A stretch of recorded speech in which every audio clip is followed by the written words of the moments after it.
안녕하세요. 이해할 문법의 김선웅입니다. 오늘은 수동태에 대해서 알아보겠습니다.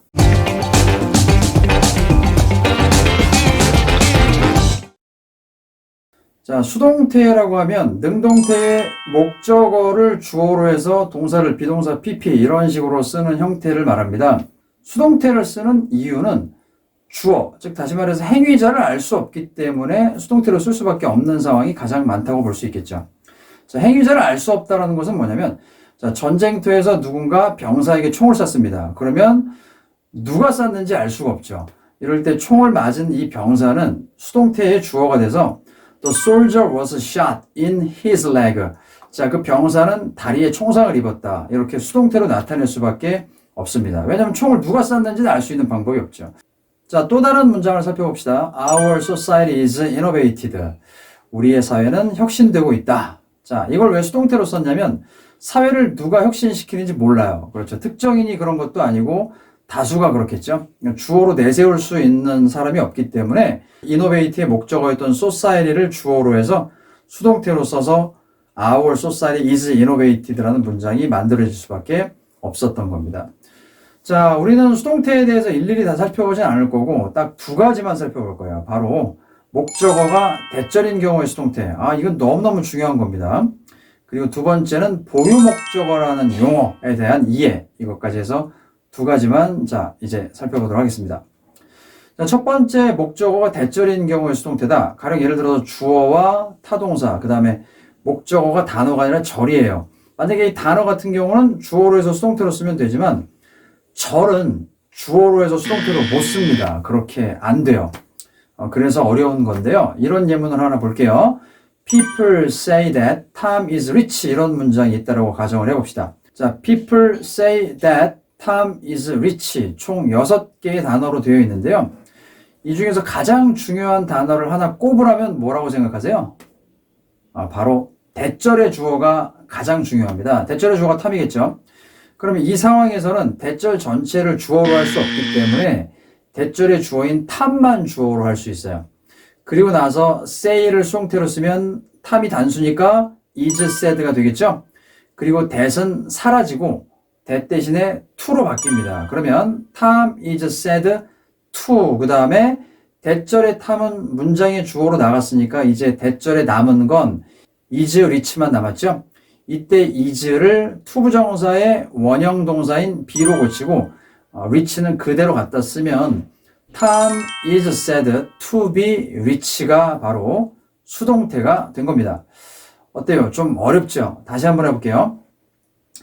People say that Tom is rich. 이 문장에서는 대절의 주어가 가장 중요하다고 했으니까 대절의 주어인 Tom을 문장의 주어로 내세우고 능동태 say는 수동태니까 is said가 됩니다. 그리고 that은 없어지고 나머지 비동사가 바로 to 부정사의 원형 동사가 돼서 Tom is said to be rich 이렇게 되는 거죠. 그러면 해석은 Tom은 부자라는 말을 듣는다 이렇게 돼요. 자, 이번엔 제가 다른 예문을 한번 들어볼게요. People say that Tom's parents are rich. 자, 이 문장을 여러분이 한번 고쳐보시기 바랍니다.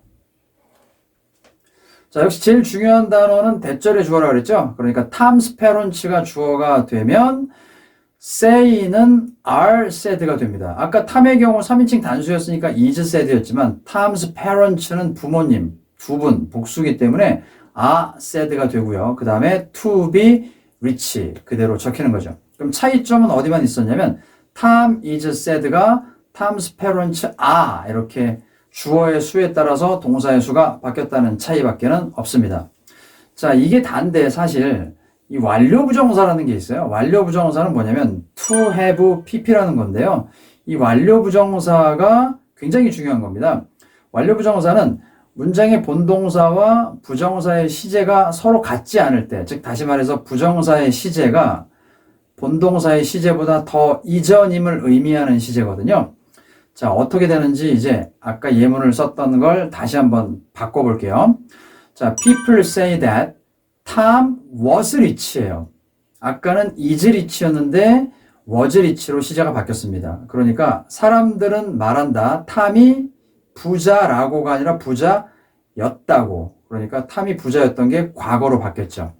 자, 이런 경우도 역시 탐이 제일 중요하니까 탐을 주어로 하면 Tom is sad가 돼요. 그런데 people say의 현재 시제와 대절의 Tom was의 시제가 다르죠. 그러면 탐이 주어로 쓰였기 때문에 Tom is sad 다음에 투부정사를 쓸 건데 was를 투부정사의 원형 동사로 쓰려고 봤더니 문장의 본동사는 say, 현재고요. 대절의 동사는 was, 과거였습니다. 그럼 시제가 같지 않죠. 이렇게 시제가 다를 때는 투부정사를 쓸 수 없어요. 그럼 어떻게 되느냐? 바로 to have pp라는 완료 부정사를 쓰는 겁니다. 그래서 to have been rich가 돼요. 그러니까 Tom is said to have been rich 이렇게 쓰면은 탐은 부자였다라는 말을 듣는다 이런 뜻이에요. 그러니까 현재 부자라고 그렇게 말을 듣는 게 아니라 부자였다라는 말을 듣고 있다. 다시 말해서 과거에 부자였다라는 의미가 된 거죠. 자, 그럼 이번에도 제가 예시를 하나 드릴 테니까 여러분이 한번 바꿔보세요. People say that Tom's parents were happy. 자, 한번 바꿔볼까요? 어떻게 되나요? 역시 Tom's parents가 주어가 되겠죠? 그런데 복수니까 said가 되고요. 그 다음에 투부정사를 쓸 건데 주절에 say는 현재였지만 Tom's parents가 were happy, 과거였기 때문에 시제가 다릅니다. 그러니까 to 원형으로는 못 쓰고 to have pp, 완료 부정사를 써야 되겠죠? 그래서 to have been happy라는 완료 부정사의 형태가 돼서 Tom's parents are sad to have been happy가 된 겁니다. 자, 이렇게 to 원형과 to have pp, 이거는 주어의 시제와 같냐, 다르냐, 시험에서는 굉장히 잘 물어보는 거기 때문에 여러분들이 좀 익숙해질 필요가 있으세요. 그러니까 영상을 반복해서 보시고 여러분이 익숙해지실 때까지 여러분 연습을 해보시기 바랍니다. 자, 이번에는 보리 목적어에 대한 이해인데요. 보리 목적어라는 용어를 처음 들어본 학생들도 굉장히 많을 거라고 생각이 됩니다. 자, 보리 목적어는 사형식의 경우 목적어가 두 개죠. 그럼 이 두 개의 목적어가 다 주어가 되진 않아요. 따라서 간접 목적어를 주어로 했을 때 직접 목적어가 여전히 그 자리에 남아있겠죠. 이 남아있는 직접 목적어를 문법 용어로 보류 목적어라고 부릅니다. 자, 예문을 한번 봅시다. I gave him a book. 이렇게 사형식이에요. 그런데 간접 목적어인 힘을 주어로 하면 he가 되겠죠. 그러면 he was given a book이 됩니다. 그러면 이때 동사가 was given, 수동태인데 목적어가 여전히 남아있죠. 왜냐하면 이 직접 목적어를 어디다 갖다 버릴 수는 없잖아요. 얘의 이름이 바로 보류 목적어라는 뜻이에요. 그러니까 사형식의 경우 간접 목적어를 주어로 하면 여전히 직접 목적어가 남아있고 이 남아있는 직접 목적어를 우리는 보류 목적어 이렇게 부릅니다. 용어를 꼭 이해하세요. 자, 이 보류 목적어에 대한 이해를 좀 더 나가서 확장시켜 보겠습니다. 이번엔 tell이라는 사형식 동사를 쓸 건데요. 이때는 직접 목적으로 대절을 한번 써볼 거예요. 좀 문장이 길어질 겁니다. 한번 볼까요? 자, My teacher told me that the earth moves around the sun. 이렇게. 자, 선생님은 말씀하셨다. 나에게. 이때 me가 간접 목적어죠. 대절을 말이다. 대절의 내용은 the earth moves around the sun.